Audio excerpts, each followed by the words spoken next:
Good afternoon, everyone. This is Debbie Nadsam, Project Director for the Virginia Cardiac Services Quality Initiative Support and Alignment Network 2.0/Practice Transformation Network. Thanks for joining us today. We're going to be talking about patient and family engagement, and more specifically for most of the webinar, about how to form a patient and family advisory council. Hello to everyone who's joined us. Thank you for joining us, and we will make the slides and the recording link available to everyone afterwards. So first, I just want to talk a little bit about what it is that the VCSQI is going to be offering to our enrolled practices. And that begins with stating that patient and family engagement is a priority for CMS.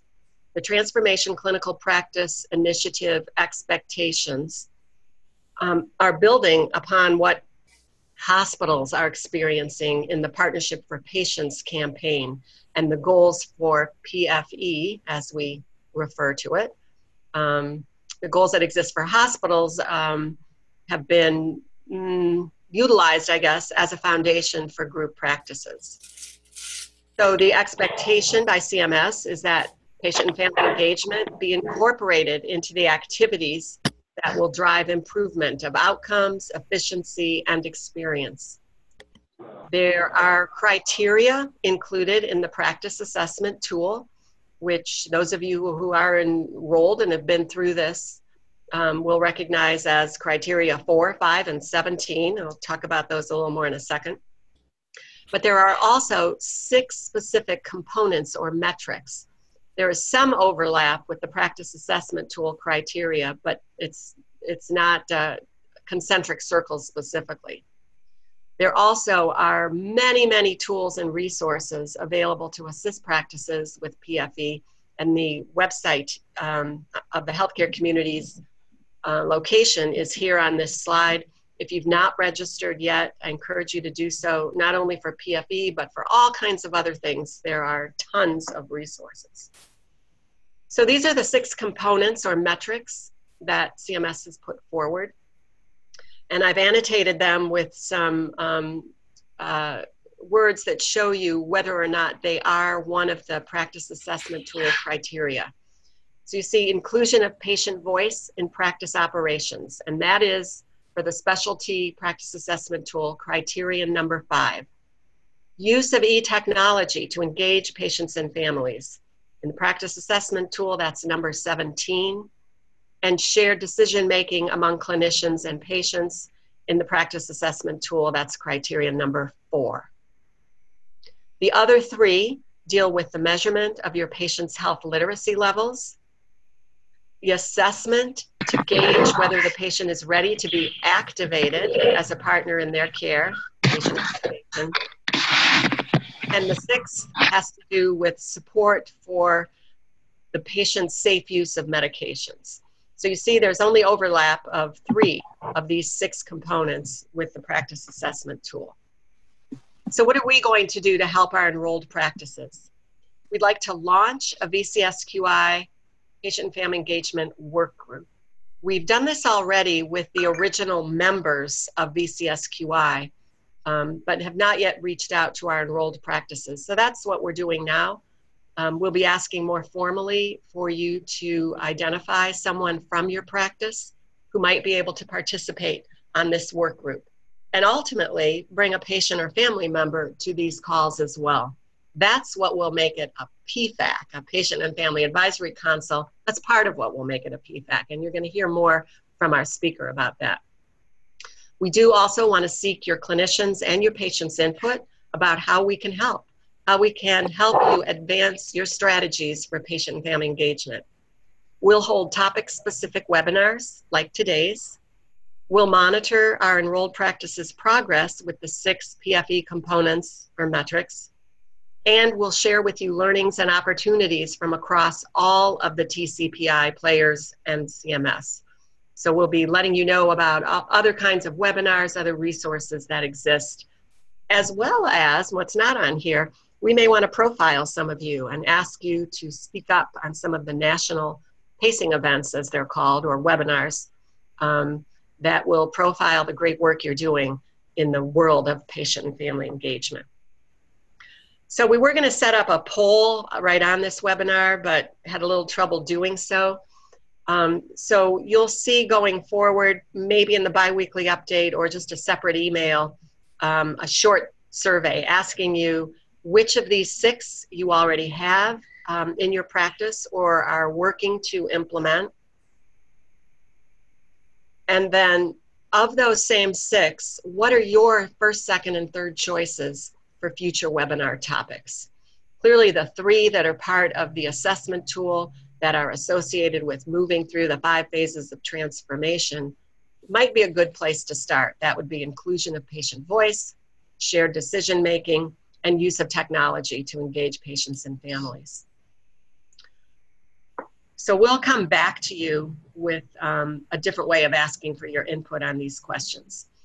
Our next steps then will be to distribute slides and recordings from today's webinar.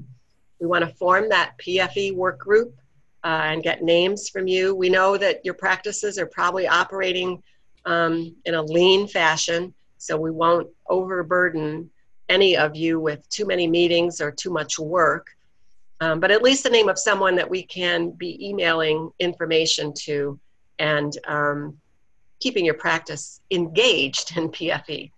We'll set up more PFE webinars on topics that you want to hear about. And of course, we'll continue our one-on-one guidance and coaching for each practice to address each of the 6 components. I see a few more people have joined. That's great. If you've got background noise, which I don't hear any of, you can go on mute, but we also want you to feel free to jump in and ask questions or write them in the chat box. You cannot see my chat box open, but if any of you type in it, I can see it and we'll be able to bring forward your comment or question to the group. So now I'd like to introduce our speaker for today, Chrissie Blackburn. She's the Principal Advisor for Patient and Family Engagement at University Hospitals Health System in Cleveland, Ohio. We did send around her bio with the invite, but I'd just like to highlight a few things from it. Chrissie's a nationally recognized patient and family advisor in healthcare. As a parent to a medically fragile child herself, she volunteered as a patient and family advisor for many years on several committees at University Hospitals of Cleveland Medical Center and UH Rainbow Babies and Children's Hospital. She served on the first CMS Partnership for Patients campaign, Patient and Family Engagement Network, and has since been on many other national committees, several committees and boards within Ohio, and has worked directly with leadership at university hospitals with implementing patient and family engagement practices and strategies. And she's done that because after being a volunteer and chairing the PFAC at Rainbow Babies and Children's Hospital, they created a position for her. So she's one of the first full-time persons dedicated to patient and family engagement in an academic center in any hospital, perhaps across the country. So without further ado, I would like to turn it over to Chrissie to talk to us about how to form a patient and family advisory council. Welcome everyone, and thank you, Debbie, for the lovely introduction. It's been a privilege to be here to spread the word around patient family engagement and the priority. I think just to sort of set the tone, when I think about patient and family engagement, what I see as the big picture is really what all of us want is the best outcome possible. Patients want the best outcome, families, physicians, nurses, leaders. The whole point is we want people to be healthy. And patients and families have a critical component, have critical information for the care team or for systems and operations to ensure that the care that is being provided is truly patient and family centered. Next slide, please.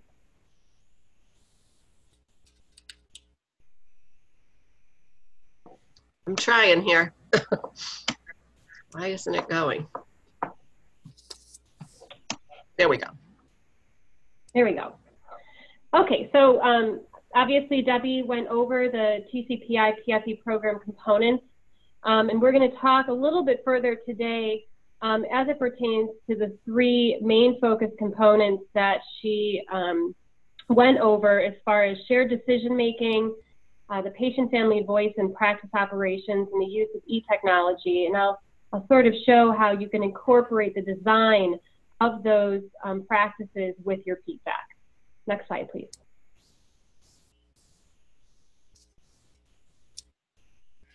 I'm not sure why this is, maybe it's just a delay.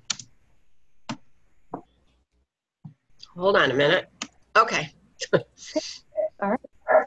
Go ahead. So what is a PFAC? A Patient Family Advisory Council is a formal group that meets regularly for active collaboration between clinicians, hospital or practice staff, and patient and family advisors on policy and program decisions. This also includes operational enhancements you may be making, safety or quality issues that your group may be addressing, and other simple things such as education and other information for patients and families. Next slide, please.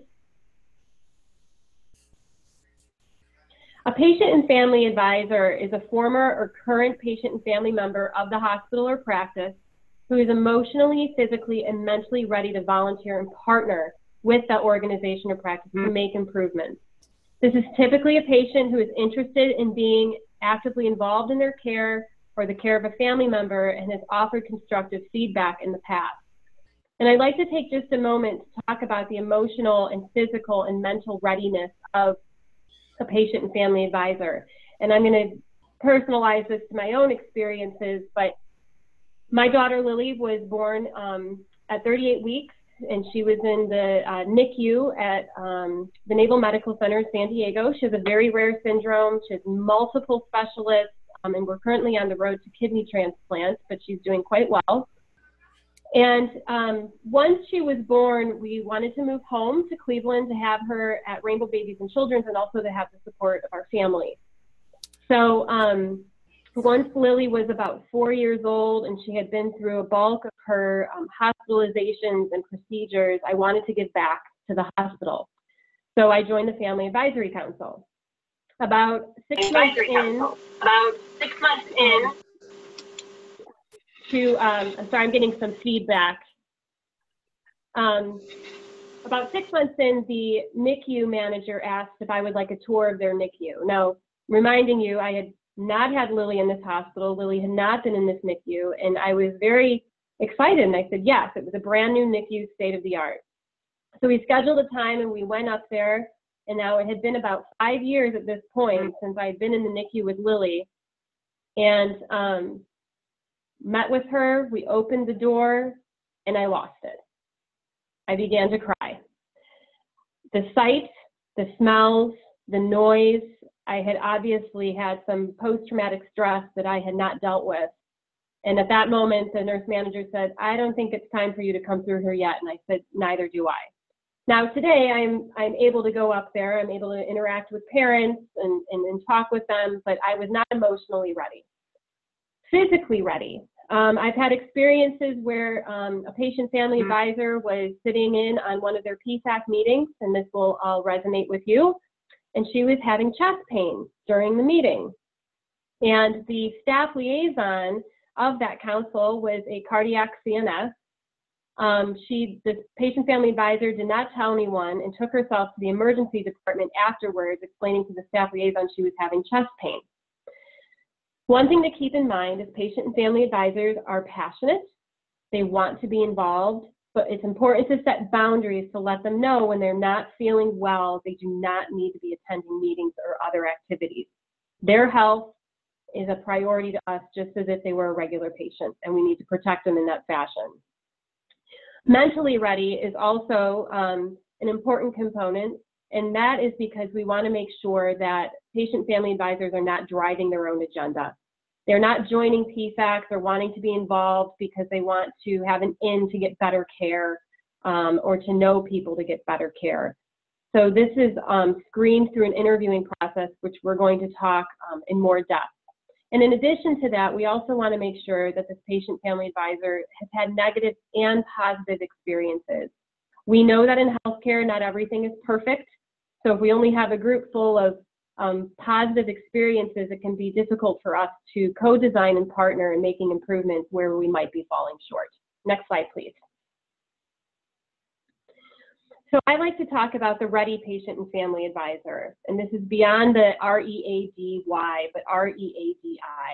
This is someone who is respectful of the practice staff, physicians, surgeons, and other stakeholders, including other patients and families.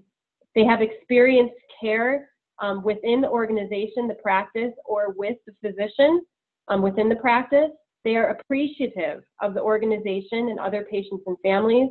They are dedicated to the practice, their physician or organization, and they want to be involved, and they have been involved in their own care in the past. So these are some of the behavioral characteristics that you can look for in identifying a patient and family member to participate.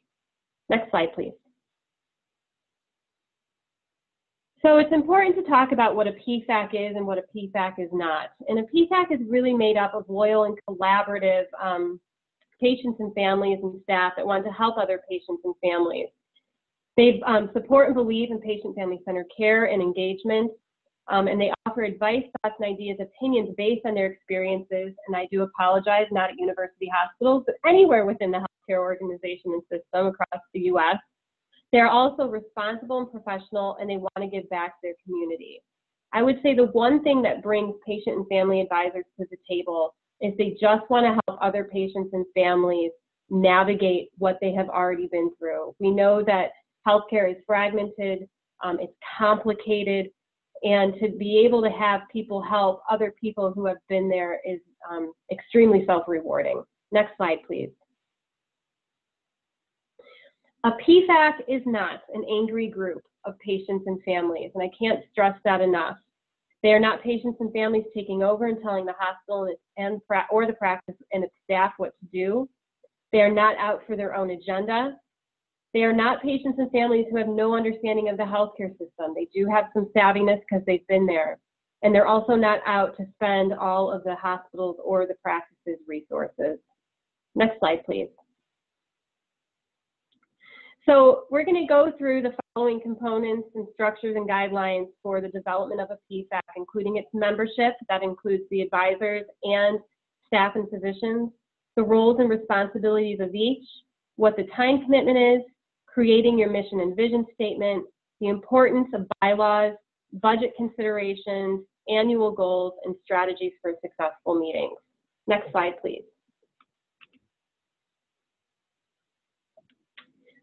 So patient and family advisory council membership needs to have active patient and family advisors, hospital and or practice staff senior leaders or higher management of the practices, managers from interdisciplinary teams, nurses, and physicians. Next slide, please. You also need to consider developing an application. Now, in my experience, at university hospitals, we have 2 patient and family advisory councils out in 2 of our practices. And they are vetted through the volunteer office to the nearest community hospital within the system. So if your practice belongs to a larger organization, you might want to reach out to that hospital and speak to their volunteer services department. It does not have to be through volunteer services. You can also ask human resources to do the same, but we do want to make sure that patient family advisors are formal volunteers because it protects them and it protects the practice and the organization. Many times the volunteers are brought through, as you can see here, they go through a background check, health screening, HIPAA training, safety training, and compliance and ethics training. So at UH, every volunteer goes through the same type of orientation that an employee does, and they also sign a confidentiality agreement to understand that what they hear here stays here. We also want to determine a 12-month policy for patients or families that have had a less than favorable experience before they can join. If they've lost a loved one to medical error, or if they've lost a loved one just due to a disease or diagnosis, we really want to make sure that they have had 12 months of grieving before they come back to join. Not doing that can be upsetting for not only the patient and the family, but you also need to make sure that the care team is prepared for seeing that patient around and involved in activities. Recruitment can come from physicians, nurses, your patient advocacy department, social workers, and you can self-refer as well. Self-referrals will take some internal marketing on your behalf, but this is also why we want to have this two-step interviewing process with the volunteer services coordinator or your HR rep, and also the staff liaison of the PFAC to ensure that we're getting different perspectives. And much of the interviewing is behavioral interviewing. Next slide, please.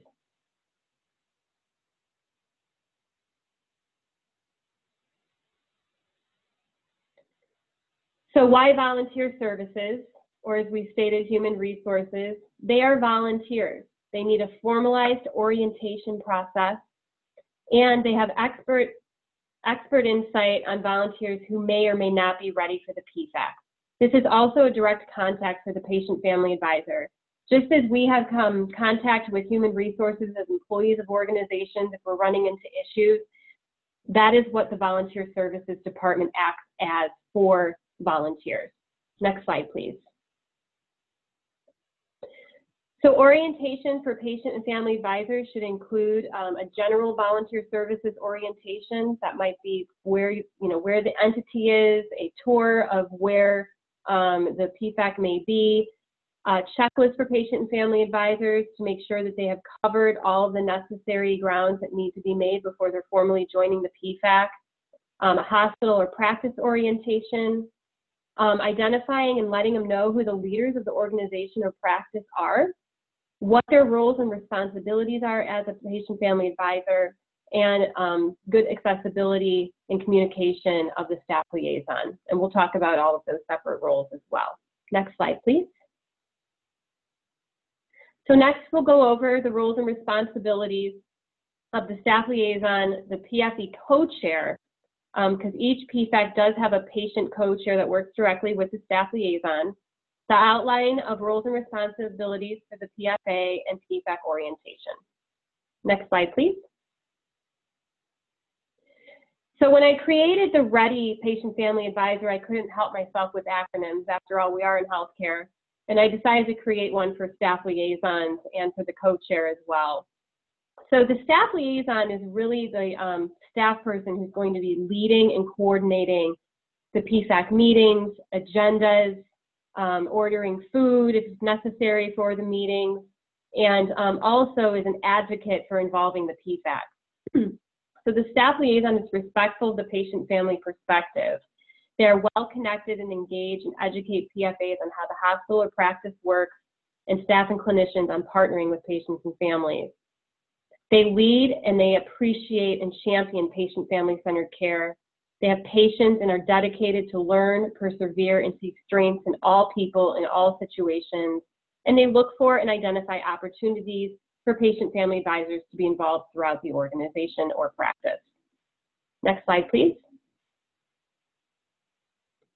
So I know this slide is busy, but according to AHRQ and their PFE toolkit, the roles and responsibilities of the staff liaison are bucketed into three categories of hospital or practice leadership, staff and clinicians, and to the patient and family advisors.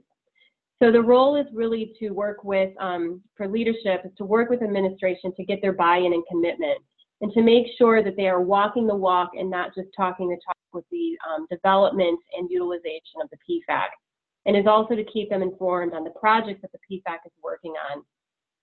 As far as to staff and clinicians, this is educating about patient-family advisors and opportunities to work with them.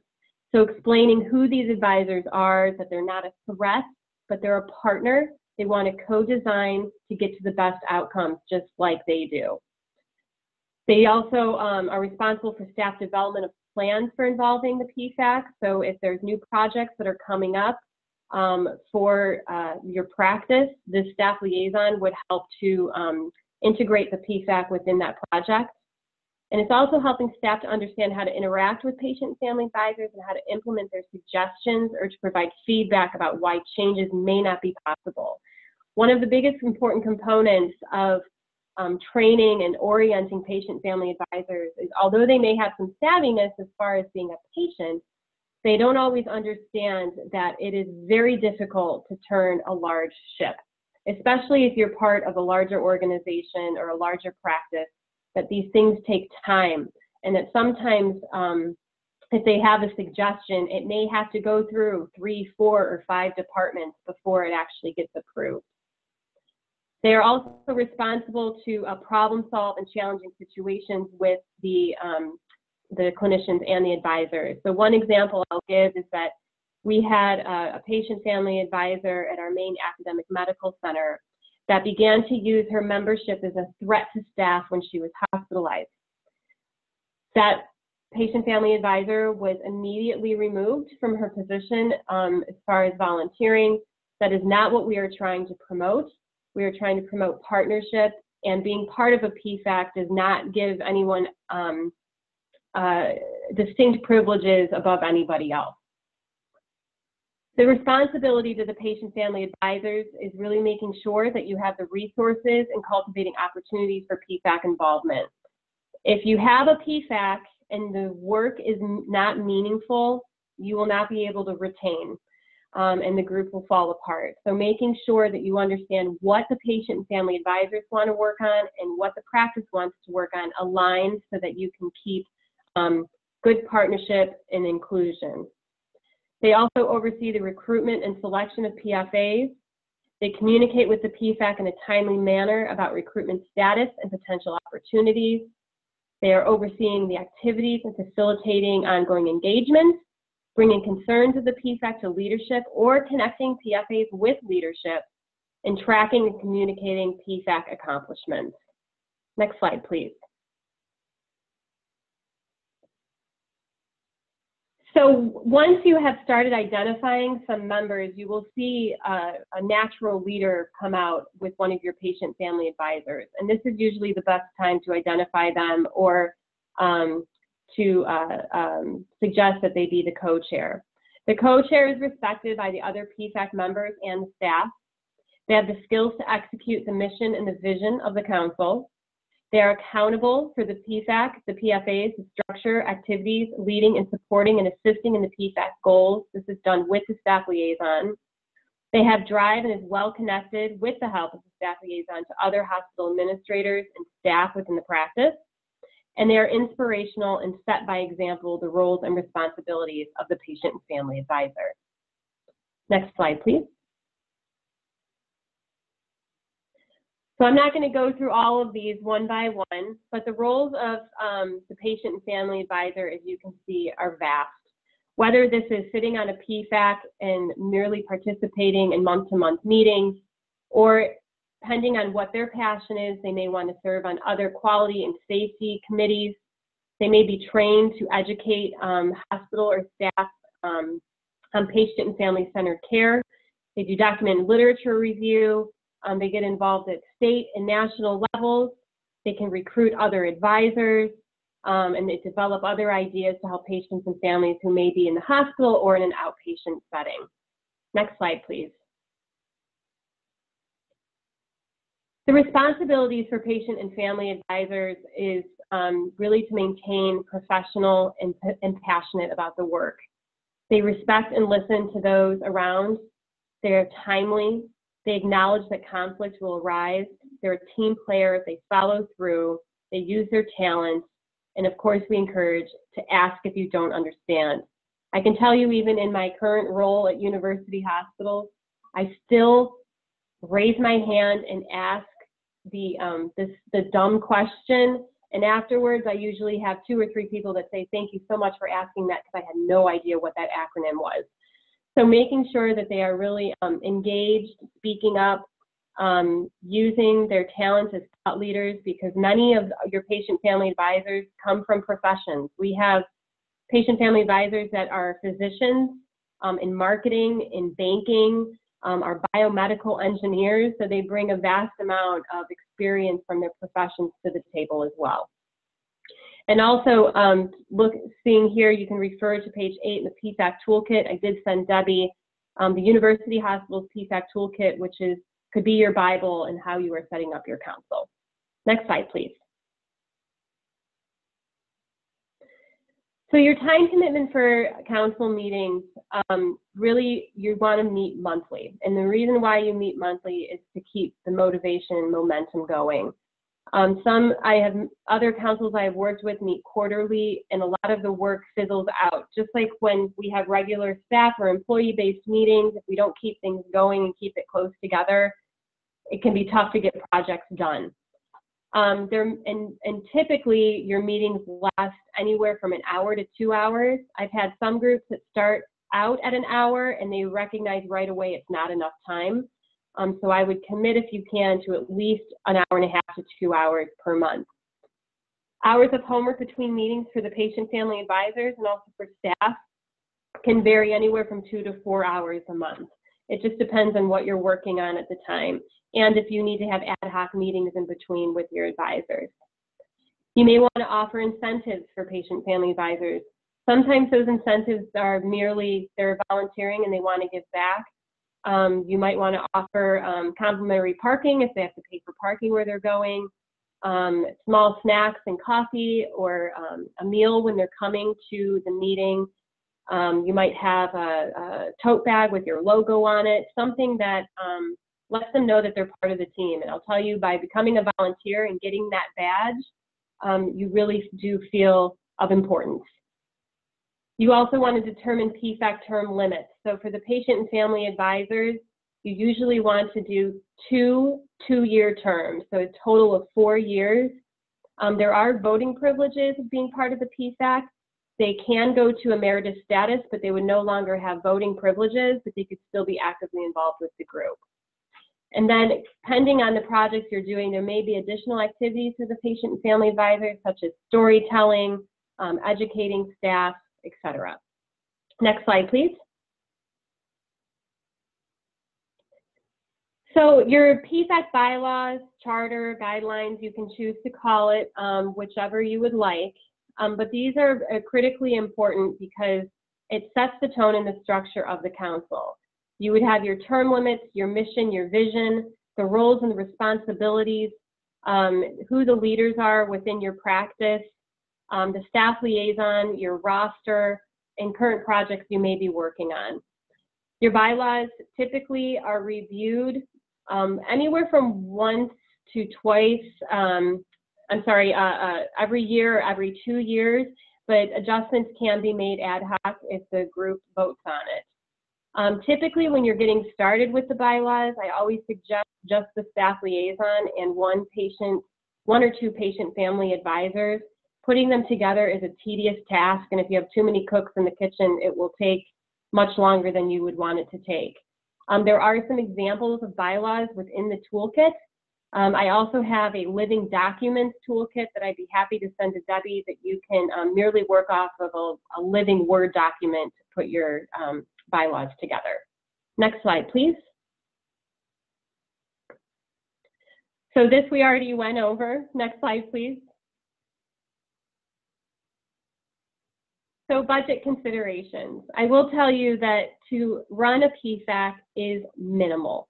You might, anywhere, the pricing can range from $300 to $10,000 a year. It just depends on how involved the council is and where you might want to be sending patient family advisors. It gets more on the expensive end when you're sending them to conferences to learn more about patient and family centered care. But typically your resources are spent on office supplies, a meal for each meeting, because breaking bread does make it a little less informal and more comfortable. Also having the resources to get them to volunteer services, parking. So it really is minimal once you're getting started. Next slide, please. So the other important part is, just as we do within our practices or our organization, is that we're setting annual goals. And those goals should be visible at every meeting. They should be documented within your bylaws, or at least within an orientation packet. What are the goals for not 2015, but 2017? And what does the PFAC want to be involved in? And you can find out what patient and family advisors want to be involved in by giving them a small survey at your first meeting, just asking them what they want to teach healthcare based on their experiences that they've had. What are they passionate about? I knew right from the get-go my passion was around safety and communication at the bedside. So when I joined that council, I was looking for the quality director in Rainbow almost immediately. Next slide, please. So strategies for successful meetings. This may seem intuitive, but we always have to remember that patient and family advisors don't work with us every day, and we know everyone around the table typically. So introduction of every member and the guests who are there, any sort of senior leadership or management presence, and they present and discuss their organizational or practice goals and priorities. Table tents with name and role, visible PFAC goals at every meeting with review and assessment of progress. The staff liaison and the patient family advisor co-chair lead the meetings, and eventually it is the co-chair that will lead the meeting with some assistance from the staff liaison. Next slide. The agenda is put together with PFAC input with the staff liaison and the patient and family advisor co-chair. So again, we are not doing for the patients and families, we are doing with the patients and families. Keeping in mind that the PFAC really is the Patient and Family Advisors Council.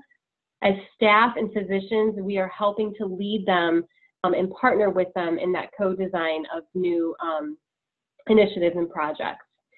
You will want to have a PFA, maybe be the secretary to record the minutes. You can have someone dedicated for a year to do that, or someone can volunteer at each meeting.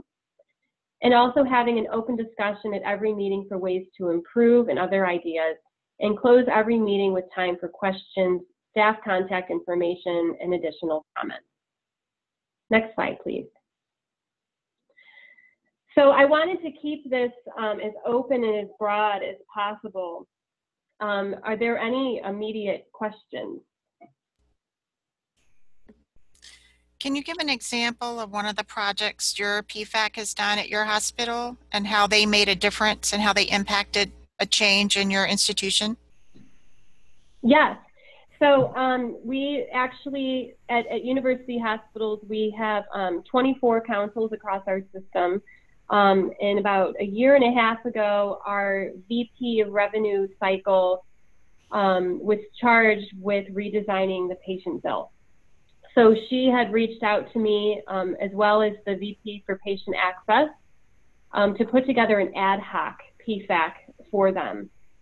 We recruited from each of the 14 hospital-based councils, and they developed a group of 10 patient and family advisors. They've been working for the last year and a half on redesigning that bill. That bill is set to launch, I believe, in the next few months, and it is so much easier to read. It's much more intuitive, and what we're hoping is that we'll see a greater impact on revenue because patients are understanding what it is they're paying for. In addition to that, we currently are working with, in Rainbow Babies and Children, developing hospital-acquired condition transparency cards. So this will be piloted on one of our pediatric units that will show parents what you can do to prevent CLABSI and what the nurses will do to prevent CLABSI. So they're really understanding the partnership in both of these roles, and then the parents understand what the nurses will do, what their active participation can be, and we will do some measurement from there. So that's a couple of examples of what we're doing now.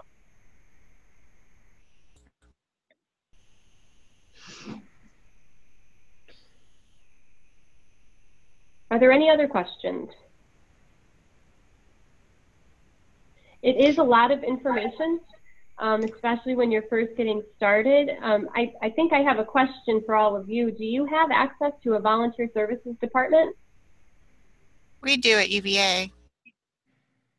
And they go through all that, the same thing, like they get the background check, they get their TB test, they go through the HIPAA. So I think that would be a great place for us to pull our patients. And we have mended hearts, so we have mended heart visitors. So I guess I'm in cardiac surgery. I guess everybody is either in cardiac surgery or cardiology and VCSQI. So, you know, I feel like we would have a good start for people that could be interested in being part of this.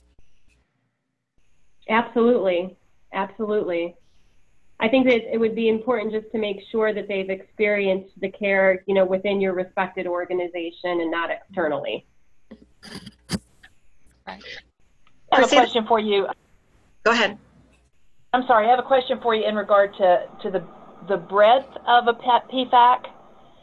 What's the best area of coverage, so to speak, of a PFAC? Would you advocate that a PFAC be something that's just, I'm a cardiac surgery person also, would be cardiac surgery specific, or would you advocate that there's something that's cardiology sort of wide that encompasses surgery, or would you say that those should be two separate, or how do you guys do it at UH? So we have our Heart and Vascular Institute currently does not have a council. We direct those patients to join our acute care council. But I would say you could definitely merge the two. So obviously thoracic surgery is much more specific than cardiology, but those cardiology patients may down the road become surgery patients. So I would say that you could merge both sides. Chrissie, this is Debbie. One question that we had from one of our enrolled practices related to the usual care process with a cardiothoracic patient. And those of you on the phone, correct me if I'm saying this wrong on the webinar.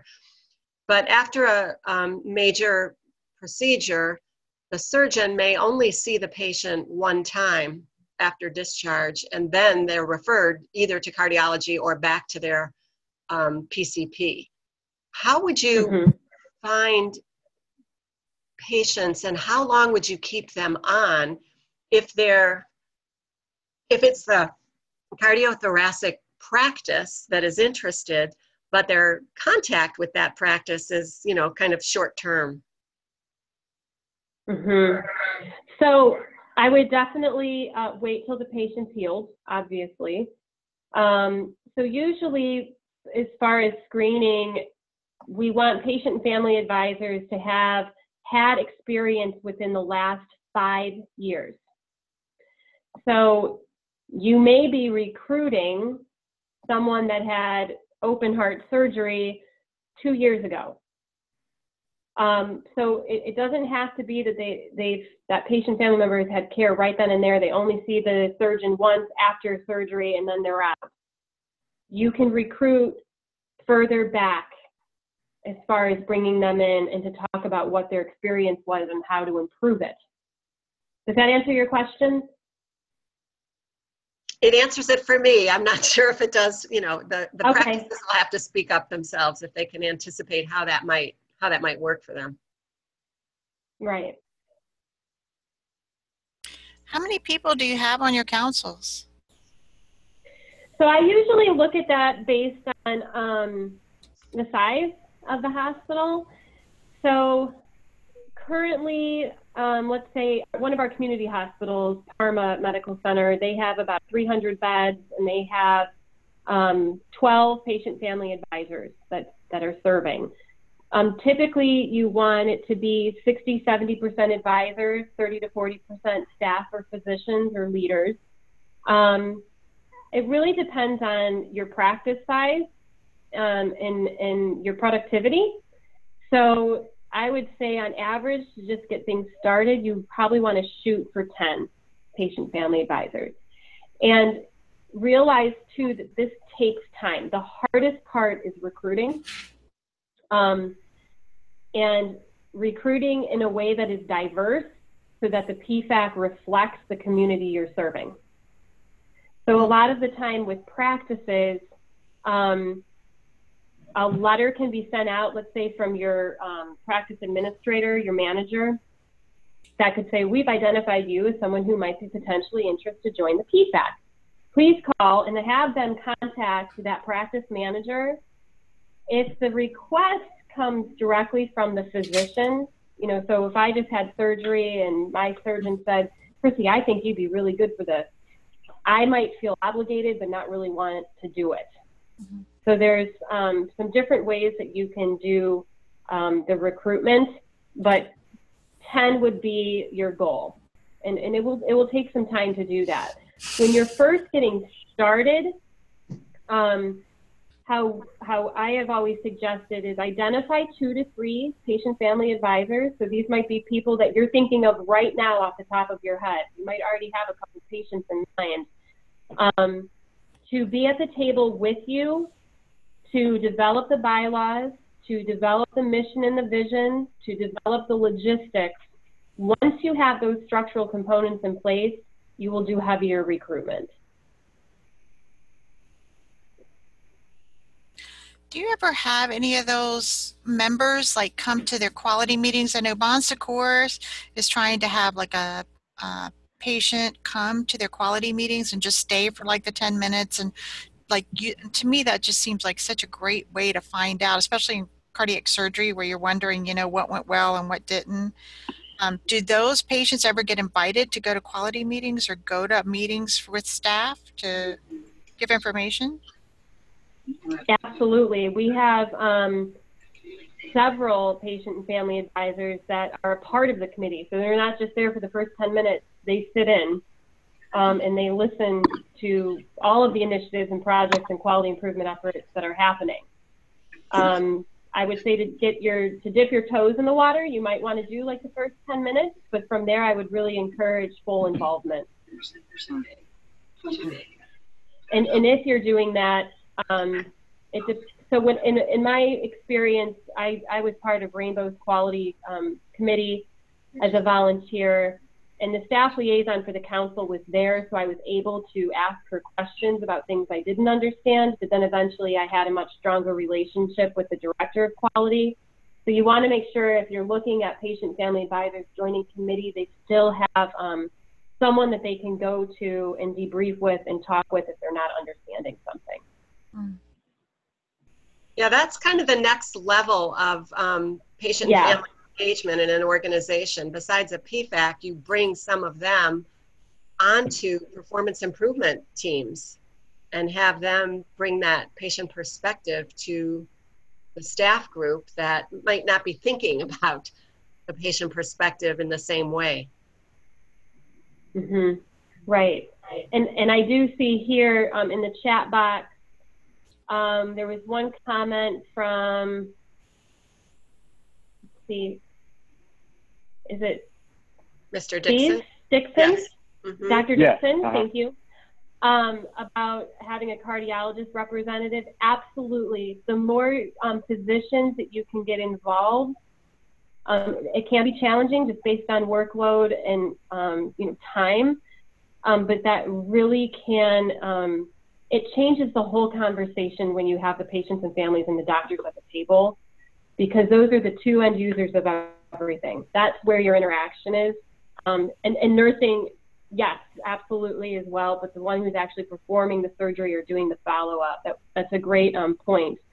And then Jill, let's see. So congratulations, I'm so glad that you have a PFAC at your hospital. You might want to talk to that staff liaison to see if you could refer a couple cardiac patients to sit on the council if they're interested, and maybe it is some of those patients that have sat in on your operational meetings. I have. So that they're bringing that. Yeah, I've spoken to our leader, and she has also suggested that we have a cardiac surgery patient on that official PFAC for Bon Secours. So we'll be doing that as well. Mm-hmm. Great, that's great. And I love to see that, and UH does that too. They invite patients, but they're not the formal volunteers, but almost like a informal focus group when you bring them in.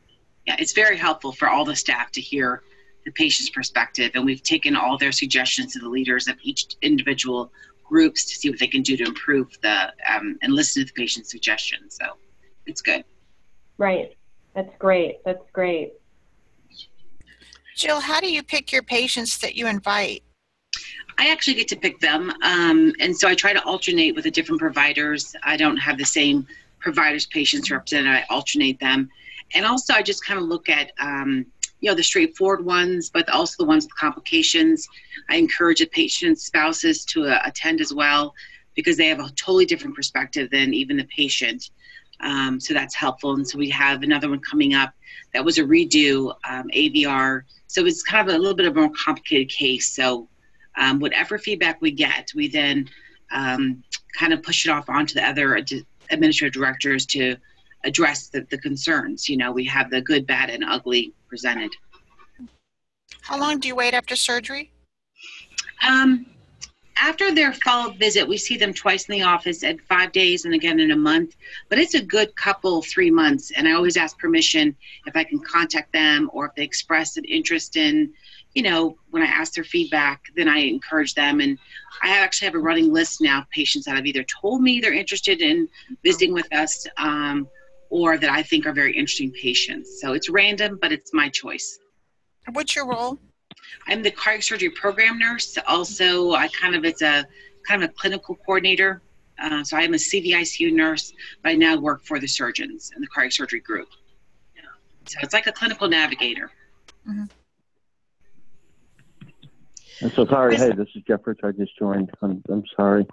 So do you do like tiered assessment for patients, you know, in terms of where you think their risks are for readmission and patient and family engagement? Do you have a way of identifying those patients who need more rather than less? We do, but it's not really my role. It's interdisciplinary rounds where they actually have a readmission score done for them. That's not really my role. Is mostly education and communication between the providers and the patients. Okay, but do you have a way to identify patients and families who need more education than less education, rather than, you know, readmission? Well, we do our regular education assessment and the readiness to learn before surgery, but I'm not sure I understand your question. I would think that people have varying levels of education and needs. So if you're going to do patient and family engagement, there are some people who you identify as at high risk for need for higher educational enterprise, if you would, and some who are, white collar workers who get this whole thing and don't need that much. So I don't know if you have a scoring system, or how do you handle that? I really don't. Our first patient that I referred was a very sick patient, low-level education, but his perspective was very interesting compared to, our last patient who was an engineer who had a lot of specific complaints, if you will, or suggestions. But I don't have a way of assessing their educational background to decide if they're a good candidate. I just kind of invite them randomly as I speak with them. All right. I guess you get a sense for it after you talk to them. There is, I don't know if many of you have heard of the patient activation model that Judith Hibbard developed, 10 or 12 years ago. Are any of you familiar with that? No. So I'm not. It helps to assess. Debbie probably is. Okay. It helps to assess the activation level of the patient on using a scale of 1 to 4. 1, they're not actively involved at all, and 4, they're pushing back on the team probably quite a bit. And she did perform some research with physicians a number of years ago and found that the physicians really like patients to be at a level 3 of activation because you can still do shared decision making, but the care team can still do their job without all of the pushback from the patient. And there's an assessment that's taken, whether it's on admission or during a clinic visit, that can help you gauge the level of activation and active participation that they would like to have in their care, which may help. I'm not sure. I've never used the tool to maybe do some assessment as far as their education level as well. Yeah, Debbie, we'll be do you offering know anything about this? Yes, we'll be offering. She sent it to us. Yeah, have you already sent it to us? Yes, that tool is proprietary and it costs to use, but there are other tools that also measure the patient's readiness to be a more active patient. And we'll probably do a whole webinar on that within the next couple of months, because it is one of the 6 PFE metrics in the Transformation Clinical Practice Initiative. Yep. Chrissy, did you see the question that Steve has asked in the chat box? When hospitals or practices make operational changes based on PFAC recommendations, are these changes communicated back to the PFAC? Absolutely. So one of the most important things that you can do as far as staff or physicians is follow up with the council and giving credit where credit is due. I have seen work being performed and done with PFACs, and then the staff takes all the credit without giving any credit to the PFAC. So absolutely, you always follow up on what those changes are and communicating them back to the PFAC. So whether that's the staff liaison that's bringing that information back, or the person who's leading that operational change to keep the group informed, yes, it's very important. And that goes like for to know all. what happens with ideas. That also means telling the PFAC when something can't happen and why, right? Correct. I think you mentioned that earlier. Yes. So that their recommendation just isn't out there in a black hole and they don't know what happened to it. Right. They want to know what's happening with their thoughts and ideas. And I've even had some people describe that patient and family advisors can be also a lot like donors to hospitals. You know, they want to know what's happening with their resources. They want to know what's happening with the research. They want to, so there is a little bit of quote unquote hand holding with them initially until they become more advanced as an advisor and really begin to understand the culture in the organization. Hi, Chrissy. Sorry, I came on late. I got called back to the Cleveland Clinic. So PFAC is patient family agents. What's the C stand for? Patient Family Advisory Council. But there's a variety of names. Yeah, you can. We at UH we call them Patient Family Partnership Councils. They can be Patient and Family Engagement Councils. At the Cleveland Clinic, it's Voice of the Patient Advisory Councils. So you can choose. There's a vast amount of titles. So how do they actually engage? You probably went over this. How do they engage with clinicians at each institution? Are they part of a structured sort of interchange between themselves and clinicians, or is it more loose than that? Well, there's usually set monthly meetings, and if you can recruit and retain a physician or surgeon to be actively participating, that's great, or you can have them rotating off of the committee. If they have new ideas, it usually takes some effort to let them know, you know, this is when we meet, educating the staff and the physicians on we have this council. We would love for you to bring your ideas and your initiatives to the council so that we can integrate the patient family voice. So there's some logistical and education challenges, but it can be achieved. So Can I answer your question? We are about out of time. I hate to interrupt the dialogue. It's been great. And Chrissy, one thing that maybe we can follow up with you about has to do with how does a practice located in a rural community make this happen? Have you seen virtual PFACs, phone, doing what we're doing right now? Okay. Absolutely. All right. So if any of you have other questions you'd like me to forward to Chrissy, I'd be happy to do so.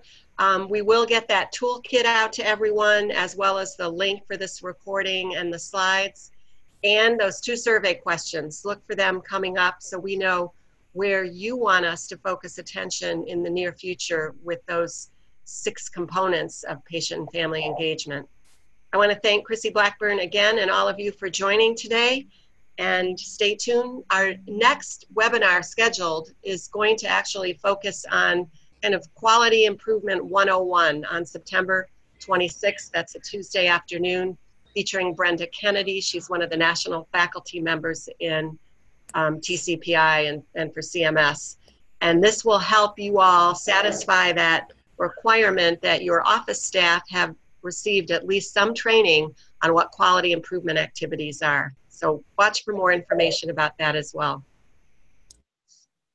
Thanks, everyone. Have a great weekend. Thank you. You too. Thanks, Debbie. Thanks, Chrissy. Thank you, Chrissy. Bye. Thanks, Debbie. Bye-bye.